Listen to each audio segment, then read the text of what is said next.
ಎಲ್ರು ಕಾಯ್ತಿದ್ದೇನಪ್ಪ ಅಂತಂದ್ರೆ social media ಇನ್ಫ್ಲುಯೆನ್ಸರ್ಗಳನ್ನ ಕರೆಸ್ಬಿಟ್ಟು ಅವಮಾನ ಮಾಡ್ಬಿಟ್ರು ಹಾಗೆ ಹೀಗೆ ರೀಲ್ಸ್ ಗಂಗಾ. ಈಗ ರೀಲ್ಸ್ ಗಂಗಾ ಅವ್ರನ್ನ ರೀಲ್ಸ್ ಗಂಗಕ್ಕ ಅಂತಾನೆ ಇಲ್ಲಿ ಸ್ವಲ್ಪ ಅವ್ರ ಫೇಸ್ ನ ರೆಕಗ್ನೈಸ್ ಮಾಡ್ತಾರೆ. ಸ್ವಲ್ಪ ಜನ ಇವ್ರ ಹತ್ರನೂ ಹೋಗಿ ಮಾತಾಡ್ತಾರಂತೆ, ದಬ್ಕೊಂತಾರಂತೆ. ಆದ್ರೆ ಇವ್ರು ಏನಕ್ಕಪ್ಪ ರಿಜೆಕ್ಟ್ ಆದ್ರು ಅಂತ ಅಂದ್ಬಿಟ್ಟು ಎಲ್ರಿಗೂ ಕೂಡ ಒಂದು ಕ್ವಶನ್ ಮಾರ್ಕ್ ಅಂತೂ ಇಲ್ಲಿ ಇತ್ತು. ಮೇನ್ ಆಗಿ ಮೈನಸ್ ಪಾಯಿಂಟ್ ಎಲ್ಲಪ್ಪ ಆಗಿದ್ದು ಅಂತಂದ್ರೆ ಅವರ ಒಂದು ಪದ ಬಳಕೆ. ಆ ಒಂದು ರಿಯಾಲಿಟಿ ಶೋ ನಲ್ಲಿ ನಿಂತ್ಕೊಂಡು ನೀವು ಮಾತಾಡ್ತಿದ್ದೀರಾ ಅಂತ ಅಂದ್ಮೇಲೆ ಹೌದು, ಎಲ್ರೂ ಬಾಯಲ್ಲೂ ಕೂಡ ಇಲ್ಲಿ ಸಂಸ್ಕೃತ ಬಂದೇ ಬರುತ್ತೆ. ಯಾವ ರೀತಿ ಸಂಸ್ಕೃತ ಅಂತ ಎಲ್ರಿಗೂ ಕೂಡ ಇಲ್ಲಿ ಗೊತ್ತಿದೆ. ಕೆಲವರು ಅಮ್ಮ ಅಕ್ಕ ಈ ರೀತಿಯಾಗಿ ಮಾತಾಡೇ ಆಡ್ತಾರೆ. ಎಷ್ಟೊಂದು ನೀವು ನೋಡಿರ್ತೀರ ರೀಲ್ಸ್.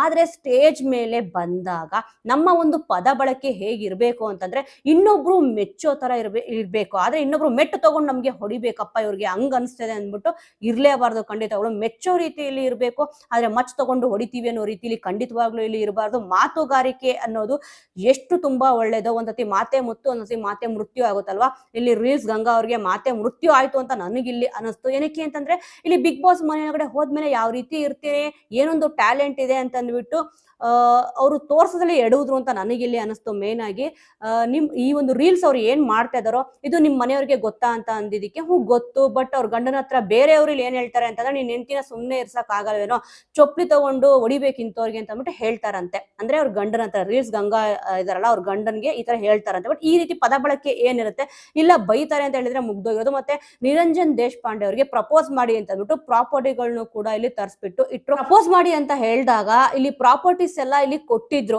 ಆದ್ರೆ ಅವರು ಪ್ರಾಪರ್ಟಿನ ಯೂಸ್ ಮಾಡ್ಕೊಳ್ಳೋದ್ರಲ್ಲೂ ಕೂಡ ಇಲ್ಲಿ ಸೋತ್ರು ಅಂತ ಅಂದ್ಬಿಟ್ಟು ಇಲ್ಲಿ ಅನಿಸ್ತು. ಮೇನ್ ಆಗಿ ಇಲ್ಲಿ ಬೈದ್ಬಿಟ್ಟು ಪ್ರಪೋಸ್ ಮಾಡೋದು ಅಂದ್ರೆ ಒಬ್ಬೊಬ್ರು ಒಂದೊಂದು ರೀತಿ ಮಾಡ್ತಾರೆ ಬಿಡಿ. ಇವಾಗ ಅವ್ರು ಮಾಡಿದ ರೀತಿನೇ ನಾವು ಮಾಡ್ಬೇಕು ಅಂತ ಅಂದ್ಬಿಟ್ಟು ಏನು ರೂಲ್ಸ್ ಇಲ್ಲ. ಬಟ್ ಏನಾದ್ರೂ ಒಂದು ಅವರು ಆಕ್ಟಿವಿಟೀಸ್ ಕೊಟ್ಟಾಗ, ಚಟುವಟಿಕೆ ಅಂತ ಏನ್ ಕೊಟ್ಟಿರ್ತಾರೋ ಅದಲ್ಲಿ ಗೆದ್ರೇನೆ ಇಲ್ಲಿ ನೆಕ್ಸ್ಟ್ ಸ್ಟೇಜ್ಗೆ ನಾವು ಹೋಗಕ್ ಆಗೋದಲ್ವಾ. ಆದ್ರೆ ಅದರಲ್ಲಿ ಅವ್ರು ಸೋತ್ರು. ಮೇನ್ ಆಗಿ ರೀಲ್ಸ್ ಅಲ್ಲೇ ನಾವು ಇದನ್ನೆಲ್ಲ ಇಲ್ಲಿ ನೋಡಿದೀವಿ ಅಂತ ಅಂದ್ಬಿಟ್ಟು ಇಲ್ಲಿ ಹೇಳಿದ್ರು. ಮೇನ್ ಆಗಿ ಅವ್ರ ಎಂಟ್ರಿ ಏನ್ ಕೊಟ್ರು, ಎಂಟ್ರಿ ಕೊಡ್ತಾನೆ ಅಲ್ಲಿಂದಾನೇ ಹೇಳ್ಕೊಂಡ್ ಬಂದ್ರು. ಅಂದ್ರೆ ಅವ್ರು ಏನು ಬಿಗ್ ಬಾಸ್ ಮನೆಗೆ ಹೋಗ್ಬೇಕು ಅಂತ ಇದೀನಿ ಅನ್ನೋದು ಬಿಟ್ಬಿಟ್ಟು ಮಿಕ್ಕಿದೆಲ್ಲ ಇಲ್ಲಿ ರೀಲ್ಸ್ ಅಲ್ಲಿ ಅವ್ರು ಯಾವ ರೀತಿ ಮಾತಾಡ್ತಾ ಇದ್ರು ಅದನ್ನೆಲ್ಲ ಇಲ್ಲಿ ಮಾತಾಡ್ಕೊಂಡು ಬಂದ್ರು. ಮತ್ತೆ ಕಣ್ಣಲ್ಲಿ ನೀರೆಲ್ಲ ಇಲ್ಲಿ ಹಾಕಿದ್ರು. ಅವ್ರ ಗಂಡನ ಬಗ್ಗೆನೂ ಕೂಡ ಇಲ್ಲಿ ಹೇಳ್ಕೊಂಡ್ರು.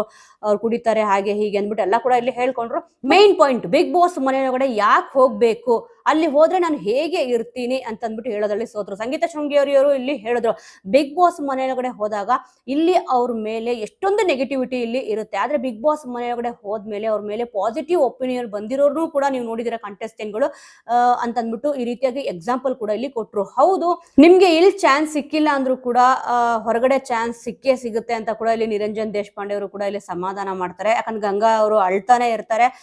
ಅತ್ತಿ ತಕ್ಷಣ ಬಿಗ್ ಬಾಸ್ ಮನೆಯೊಳಗಡೆ ಕಳ್ಸಕ್ ಆಗಲ್ಲ ಅಂತ ಅಂದ್ಬಿಟ್ಟು ಇಲ್ಲಿ ಶ್ರುತಿ ಅವ್ರು ಹೇಳ್ತಾರೆ. ನಿಮ್ಮಂತವ್ರನ್ನ ಬಿಗ್ ಬಾಸ್ ಮನೆಯೊಳಗಡೆ ನೋಡಕ್ಕೆ ಇಷ್ಟ ಇಲ್ಲ ಅಂತ ಅಂದ್ಬಿಟ್ಟು ಸಂಗೀತ ಅವ್ರು ಹೇಳ್ತಾರೆ. ಮತ್ತೆ ಚಂದನ್ ಶೆಟ್ಟಿ ಅವರು ಕೂಡ ಅಷ್ಟೇ, ರೀಲ್ಸ್ ಅಲ್ಲೇ ಇದನ್ನ ನಾವು ನೋಡಿದೀವಿ, ಮತ್ತೆ ಅದನ್ನೇ ನಾವು ಬಿಗ್ ಬಾಸ್ ಮನೆಯೊಳಗಡೆ ನೋಡಕ್ಕೆ ಇಷ್ಟ ಪಡಲ್ಲ ಅಂತ ಅಂದ್ಬಿಟ್ಟು ಚಂದನ್ ಶೆಟ್ಟಿ ಅವ್ರು ಹೇಳ್ತಾರೆ.